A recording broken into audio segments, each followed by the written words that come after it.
Chapter 4. The Scavenger. "You tripped my alarm on the west corridor," said a voice from the stairwell. Rowan turned. The stairwell door hung open at the far end of the cafeteria, and a figure stood in the gap, backlit by the dim light from the hallway beyond. Small and wiry, wrapped in so many layers of mismatched clothing that the body underneath was a guess. The voice was young, female, and carried the particular confidence of someone who had the higher ground and knew it. "I did not trip your alarm, I saw the wire." "Yeah, that's the one I wanted you to see." The figure stepped forward into the cafeteria, and Rowan heard her before he could fully see her. The rustle of layered fabric, the soft clink of objects shifting in the bag at her hip, the quick tap of boots on the cleared concrete. She moved the way the building did not, with purpose and noise and life. "The other two you did trip? The one at the road entrance and the one at the gym door. You walk loud for someone trying to be careful." She was perhaps 19. Her face was narrow and quick, the features arranged around large, dark eyes that moved constantly, cataloging him the way he cataloged soil conditions or cloud density.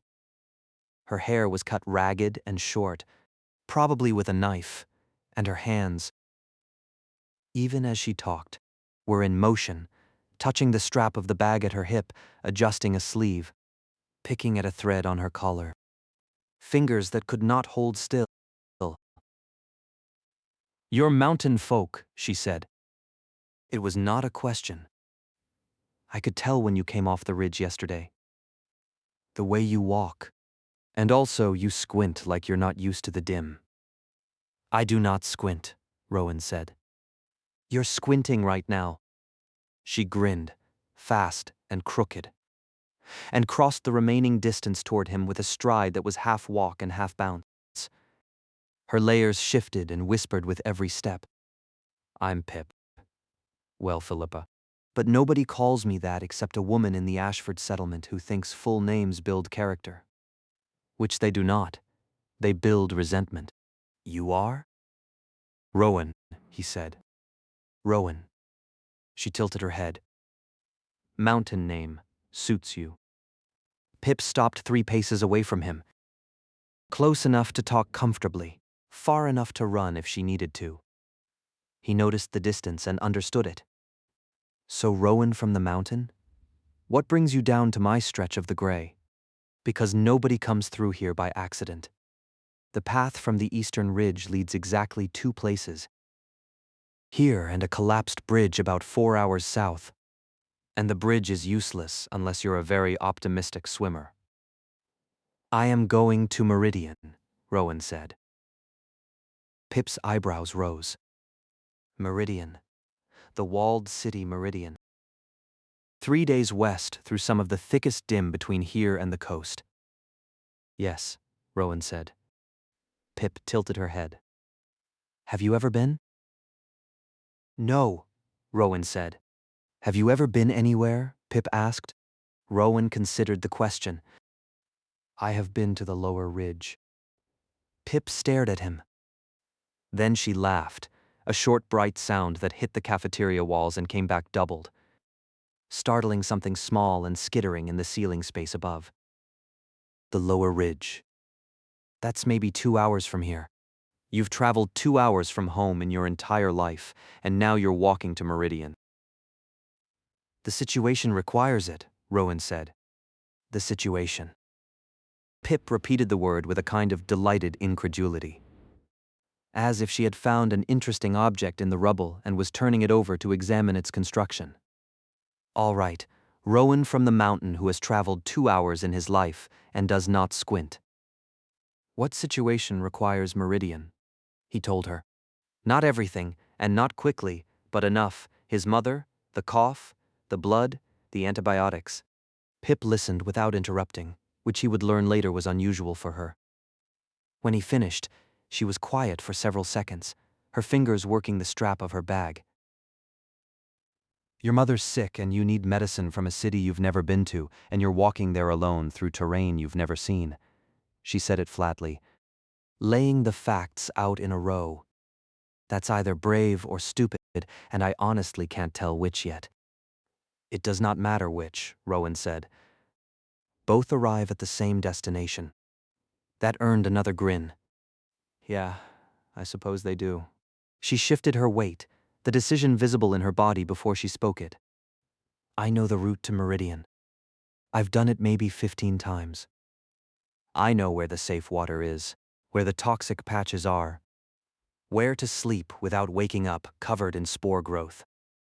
She hitched her bag higher on her hip, the contents rattling softly.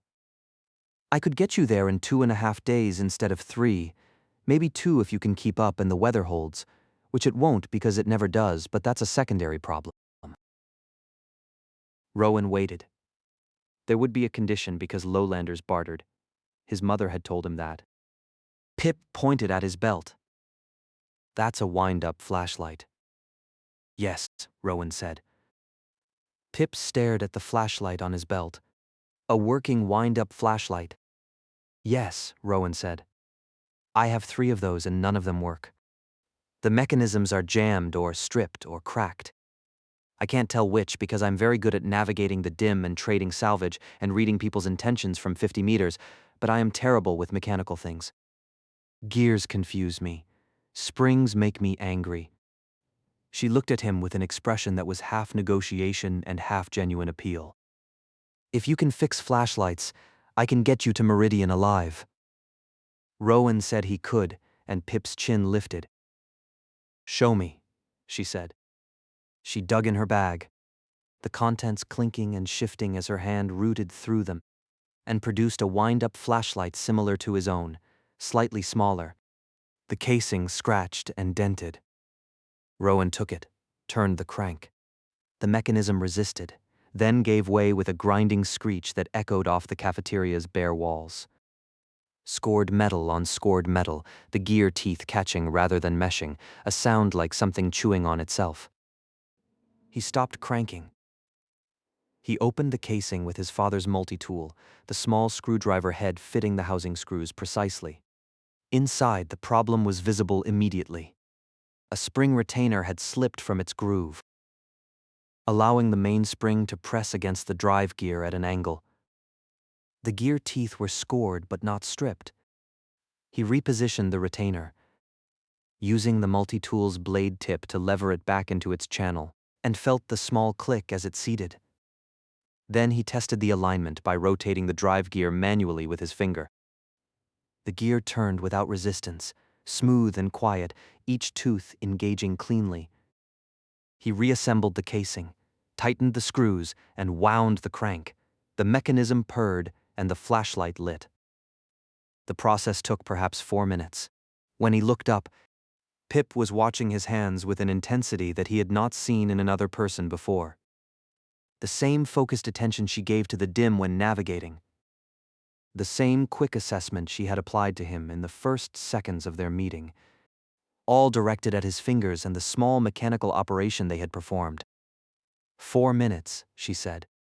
That flashlight has been dead for 6 months, and you fixed it in 4 minutes. The problem was straightforward, Rowan said. The spring retainer was displaced. I have no idea what that means, but I'm going to learn it from you, and in exchange I'm going to keep you from eating the wrong mushrooms or walking into a toxic bloom or falling off one of the ravine paths between here and the city walls. She held out her hand. Deal? Rowan looked at the hand and took it. Her grip was firm and brief, the calluses on her palm different from his own. His were thick across the fingers and the heel of the hand, shaped by tools and soil. Hers were concentrated on the fingertips and the edges of the palms, shaped by climbing and gripping and a life conducted with the hands in constant motion. We should leave before the next dim cycle deepens, Pip said, already moving toward the stairwell door, her boots quick on the concrete. There's a clean water source about an hour west and a good overnight shelter past that if we push. I want to be past the red stretch before we stop. The red stretch, Rowan said. Toxic mold. Big patch of it between here and the main valley route. Spores will mess up your lungs if you breathe them too long, which given your mother's situation is something you probably want to avoid for hereditary reasons. Rowan followed her through the stairwell and out a ground-floor exit he had not found on his own. It opened onto a back path behind the school.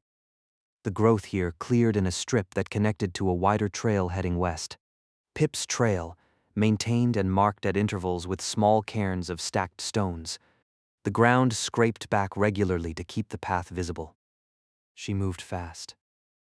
Not recklessly, but with the efficient speed of someone who knew every meter of the terrain and did not need to hesitate at the choices that slowed Rowan to a stop. Left at the split trunk. Right at the boulder with the yellow growth. Straight across the creek bed where the water ran shallow and clear. Each decision instant, each footfall placed with the sureness of long familiarity, her body reading the landscape the way his read weather patterns. "So you've really never left your mountain," Pip said over her shoulder, not slowing. The rustle of her clothing carried back to him on the still air, a constant soft shifting that he was already learning to track. When the rustling stopped, she had stopped, and when it quickened, she had seen something worth noting. "There was no reason to leave," Rowan said. "There's a whole world out here. That's a reason." She held a branch aside for him as he passed. "I've been to 11 settlements in the past 2 years. Ashford, Millrace, the Kettle Fork Camp, Meridian, obviously, a few smaller ones that don't have names, just coordinates. Every one of them different. Different food, different rules, different stories about what the dim is and where it came from and whether it's ever going away." "Is it ever going away?" Rowan asked. Pip shrugged, the gesture visible as a shift in her layers of clothing. "Depends who you ask. The people in Ashford think it's permanent and we just have to deal with it.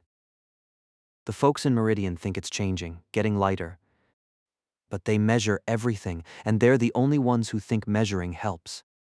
My ma used to say the dim is only as permanent as whatever caused it. And since nobody knows what caused it, nobody can say whether it ends." She said it casually. The past tense dropped into the stream of words and carried past before it could settle. "Where is your mother now?" Rowan asked. "Good question." Pip ducked under a low branch and kept walking. She was a trader, like me but better, worked the routes between Meridian and the northern camps. 2 years ago she went north on a standard run and didn't come back.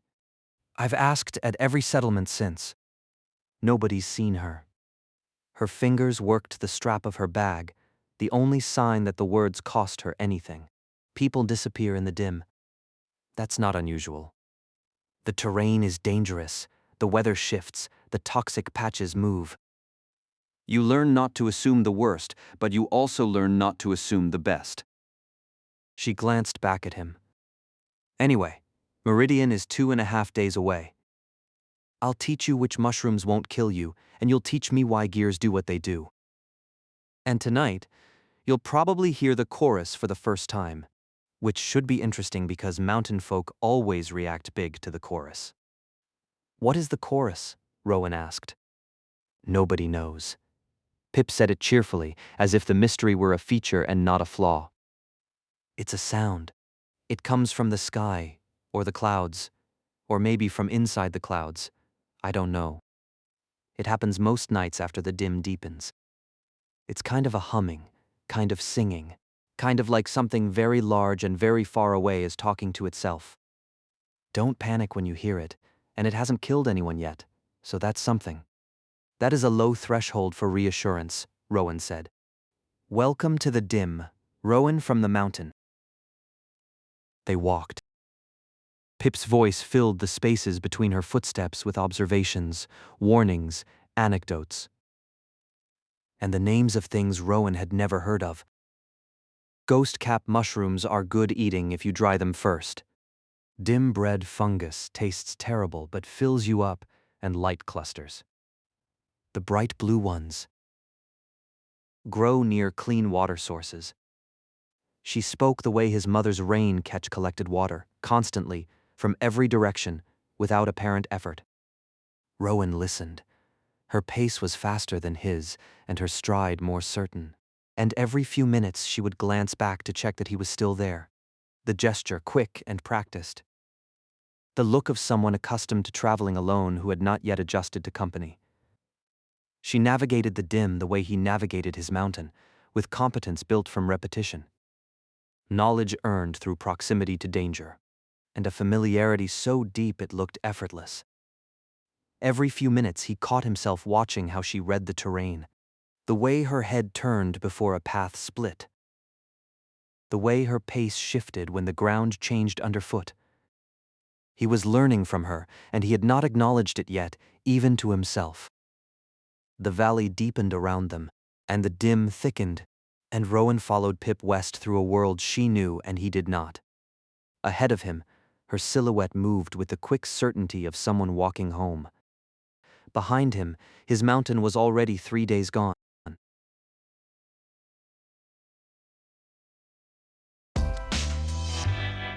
Chapter Guild, Stories for Your Mind.